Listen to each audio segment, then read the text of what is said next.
ನಾನು ಒಬ್ಬ ಪತ್ರಕರ್ತನಾಗಿ ನನ್ನ ಗಮನಕ್ಕೂ ಇವತ್ತಿನವರೆಗೂ ಬಂದಿರಲಿಲ್ಲ. ಅಂಥ ಆತಂಕಕಾರಿ ವಿಷಯಗಳು ಇವತ್ತ ಬಂದವು. ನಾನು ಈ ವಿಷಯಕ್ಕೆ ಸಂಬಂಧಪಟ್ಟಂಗೆ ವಿಜಯಲಕ್ಷ್ಮಿ ಪುಟ್ಟಿ ಮೇಡಮ್ ಮಾತಾಡ್ತಾರ ಅಂತಂದ್ರೆ ಅವ್ರಿಗೆ ಒಂದು ಚೂರರೆ ಸರಿಗಟ್ಟನು ಅಂತಂದ್ರೆ ನಾನು ದಿಲ್ಲಿಗೂ ಮಾತಾಡಿದ್ನಿ, ಕಲ್ಕತ್ತಾ ಮಾತಾಡಿದ್ನಿ, ಮುಂಬೈ ಮಾತಾಡಿದ್ನಿ, ಚೆನ್ನೈ ಮಾತಾಡಿದ್ನಿ, ವಿಷಯಗಳ ಸಂಗ್ರಹಣೆ ಮಾಡ್ಕೊಂಡೆ. ನಾನು ಒಂದು ಚೂರು ತಯಾರಿ ಮಾಡ್ಕೊಂಡು ಬನ್ನಿ. ಅದನ್ನ ನೋಡಿದ್ರೆ ಎಷ್ಟು ಇದು ಬೇಜಾರಾಗ್ತದೆ ಅಂತಂದ್ರೆ, ಪುರುಷರು ಎಲ್ಲ ನಾವು ಮಹಿಳಾ ದೌರ್ಜನ್ಯದ ಬಗ್ಗೆ ದಿನ ಸುದ್ದಿ ಓದ್ತೀವಿ. ಪುರುಷರ ಮೇಲೆ ದೌರ್ಜನ್ಯ ಆಗಿದ್ದ ಸುದ್ದಿ ಬರಂಗೇ ಇಲ್ಲ ಪೇಪರ್ಗಳು. ಯಾಕಂದ್ರೆ ಈ ಪುರುಷರಿಗೆ ಈಗೋ ಹೆಚ್ಚು, ಮರ್ಯಾದೆ ಹೆಚ್ಚು. ಹೀಗಾಗಿ ತಪ್ಪಿಡಬೇಡಿ, ಮತ್ತು ಇವ್ರಿಗೆ ಮರ್ಯಾದೆ ಹೆಚ್ಚನ್ನಿ ಅಂತಂದ್ರೆ ಅವ್ರಿಗೆ ಕಡಿಮೆ ಅಂತ ಮಾತ್ರ ಬೇಡ. ಅಂದ್ರೆ ಏನಾಗ್ತಾವು ಈ ವಿಷಯಗಳು ಹೊರಗೆ ಬರಂಗಿಲ್ಲ. ಎಷ್ಟು ಹಿಡಿತಾವ ಅಂತಂದ್ರೆ, ಒಂದು ನಾನು ಕೆಲವು ಅಂಕಿಅಂಶಗಳನ್ನು ನಾನು ತೆಗೆದೆ. ವಿಷಯ ದೊಡ್ಡದೈತಿ, ಅದನ್ನೆಲ್ಲ ನಾನು ಇಲ್ಲಿ ಹೇಳ್ಕೊತ ಕುಂಡ್ರಂಗಿಲ್ಲ. ಪ್ರಮುಖ ವಿಷಯಗಳನ್ನಷ್ಟು ನಾನು ಹೇಳ್ತೀನಿ. ಕೌಟುಂಬಿಕ ಕಿರುಕುಳ ತಾಳದೆ ಆತ್ಮಹತ್ಯೆ ಮಾಡಿಕೊಳ್ಳುವ ಪುರುಷರ ಸಂಖ್ಯೆ ಒಂದು ವರ್ಷಕ್ಕೆ ಸರಾಸರಿ 1 ಲಕ್ಷ ನಮ್ಮ ದೇಶದಲ್ಲಿ. ಬಹುಶಃ ಈ ಅಂಕಿಅಂಶ ಯಾರಿಗೂ ಗೊತ್ತಿಲ್ಲ. ಅದೇ ರೀತಿ ಮಹಿಳೆಯರ ಆತ್ಮಹತ್ಯೆ ಸಂಖ್ಯೆಯನ್ನು ನೋಡಿದಾಗ 30,000 ಆಸ್ಪಾಸ್ ಐತಿ. ಅದು ಏನು ಕಡಿಮೆ ಸಂಖ್ಯೆ ಅಲ್ಲ. 15ರಿಂದ 20 NGOಗಳು ಪುರುಷರ ಸಂರಕ್ಷಣೆಗಾಗಿ ದೇಶದ ತುಂಬ ಕಾರ್ಯನಿರ್ವಹಣೆ ಮಾಡಾಕ್ತಾವ. ಅವ್ರ ಬಗ್ಗೆನೂ ಎಲ್ಲಿ ವರದಿ ಬರ್ತಾ ಇಲ್ಲ, ಗೊತ್ತು ಆಗ್ತಾ ಇಲ್ಲ. 50%ಕ್ಕಿಂತಲೂ ಹೆಚ್ಚು ಪುರುಷರ ಮೇಲೆ ನಡೆದಂತಹ ದೌರ್ಜನ್ಯಗಳು ಬೆಳಕಿಗೆ ಬರಂಗೇ ಇಲ್ಲ.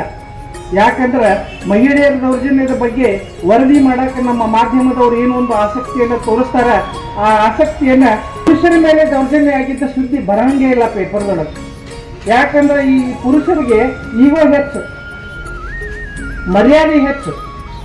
ಹೀಗಾಗಿ ತಪ್ಪಿಡಬೇಡಿ, ಮತ್ತು ಇವ್ರಿಗೆ ಮರ್ಯಾದೆ ಹೆಚ್ಚನ್ನಿ ಅಂತಂದ್ರೆ ಅವ್ರಿಗೆ ಕಡಿಮೆ ಅಂತ ಮಾತ್ರ ಬೇಡ.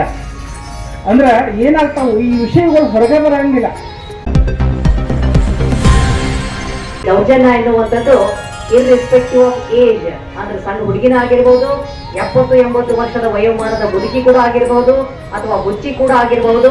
ಈ ಒಂದು ದೈಹಿಕ ದೌರ್ಜನ್ಯ ಎನ್ನುವಂಥದ್ದು, ಅತ್ಯಾಚಾರ ಎನ್ನುವಂಥದ್ದು ಇವೆಲ್ಲರ ಮೇಲೆ ಸತತವಾಗಿ ಆಗ್ತಾ ಬಂದಿರುವಂಥದ್ದು ನಮ್ಮ ಒಂದು ದೌರ್ಜನ್ಯ ಅಂತ ಹೇಳ್ಬೋದು.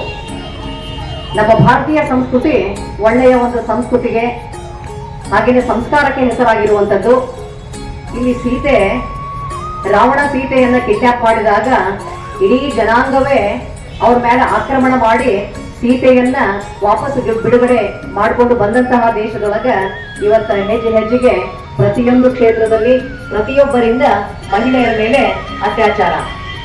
ಹಾಗಿದ್ರೆ ದೊಡ್ಡವರಾದ್ಮೇಗಷ್ಟ ಅತ್ಯಾಚಾರ ಆಗ್ತತೇನ್ರಿ ಅಂತಿಲ್ಲ. ಹುಣ್ಣು ಹುಟ್ಟಿದವ್ರಂಗ ಏನ್ ಮಾಡ್ತಾರಪ್ಪ ಅಂತಂದ್ರೆ, ಆ ಮಗುವನ್ನ ಒಂದು ಮಣ್ಣಿನ ಮಡಿಕೆ ಒಳಗೆ ಹಾಕಿ ಅದಕ್ಕೆ ಬಾಯಿ ಕಟ್ಟಿ ಬಟ್ಟೆಯನ್ನ ಕಟ್ಟಿ ಜೀವಂತವಾಗಿ ಹೆಣ್ಣು. ವಿಚಿತ್ರವಾದಂತಹ ಒಂದು ಪ್ರಾಕ್ಟೀಸು ಈ ಬಿಹಾರ್ ಹಾಗೂ ಉತ್ತರ ಪ್ರದೇಶಗಳಲ್ಲಿ ನಾವು ಕಾಣ್ತಾ ಇದ್ದೇವೆ. ಸೊ ಹಾಗಾಗಿ ಮಹಿಳೆಯರಿಗೆ ವಿಶೇಷವಾಗಿ ಹುಟ್ಟಿದಾರಭ್ಯ ಸಾಯುವವರೆಗೂ ಒಂದಲ್ಲ ಒಂದು ರೀತಿ ಒಳಗ ಹೆಣ್ಣು ಮಕ್ಕಳಾಗಿರ್ಬಹುದು, ಮಹಿಳೆಯರಾಗಿರ್ಬಹುದು, ಅವರು ದೌರ್ಜನ್ಯಕ್ಕೆ ಒಳಗಾಗ್ತಾನೆ ಬಂದಿದ್ದಾರೆ. ಸೊ ಹಾಗಾಗಿ ಇಲ್ಲಿ ಅನೇಕ ಉದಾಹರಣೆಗಳನ್ನ ಕೊಡ್ತಾ ಹೋದ್ರೆ ಸಮಯ ಸಾಲೋದಿಲ್ಲ. 2024 ಆಗಸ್ಟ್ 9ನೇ ತಾರೀಕು ಕೋಲ್ಕತ್ತಾ ಒಳಗೆ ಒಂದು ಘಟನೆ ನಡೆಯುತ್ತೆ. ಅದು ರೇಪ್ ಅಂಡ್ ಮರ್ಡರ್ ಸೀನು. ಬಹುಶಃ ಅದೆಲ್ಲ ಪೇಪರ್ನಾಗ ಬಂದಕ್ಕೆ ತಾವೆಲ್ಲ ಓದಿದ್ದೀರಿ.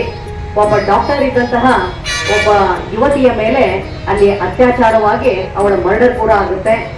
ತದನಂತರ ಅದು ರಾಷ್ಟ್ರಾದ್ಯಂತ ತುಂಬಾನೇ ಒಂದು ಸೆನ್ಸೇಷನ್ ಅನ್ನ ಕ್ರಿಯೇಟ್ ಮಾಡಿದಂತ.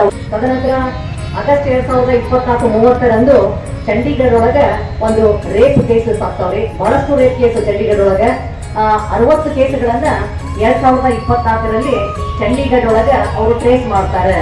ಸೊ ಯಾವ ಕಾಯ್ದೆ ಅಡಿ ಆ ಎಲ್ಲ ಕೇಸ್ಗಳು ಬುಕ್ ಆಗಿದ್ವು ಅಂತಂದ್ರೆ ಪೋಸ್ಕೋ, POSCO ಎನ್ನುವಂಥದ್ದು, ಅಂದ್ರೆ protection of children from sexual ಆಫೆನ್ಸಸ್ ಅಂತ ಹೇಳಿ ಆ ಪೋಸ್ಕೋ ಕಾಯ್ದೆಯ ಅಡಿ 60ಕ್ಕೂ ಹೆಚ್ಚು ಪ್ರಕರಣಗಳು ಚಂಡೀಗಢ ಒಳಗ, ಕರ್ನಾಟಕದಾಗ, ದೇಶದಾದ್ಯಂತ ಎಲ್ಲಾ ಕಡೆ ಈ ತರದ ಪ್ರಕರಣಗಳು ದಾಖಲಾಗ್ಯವ.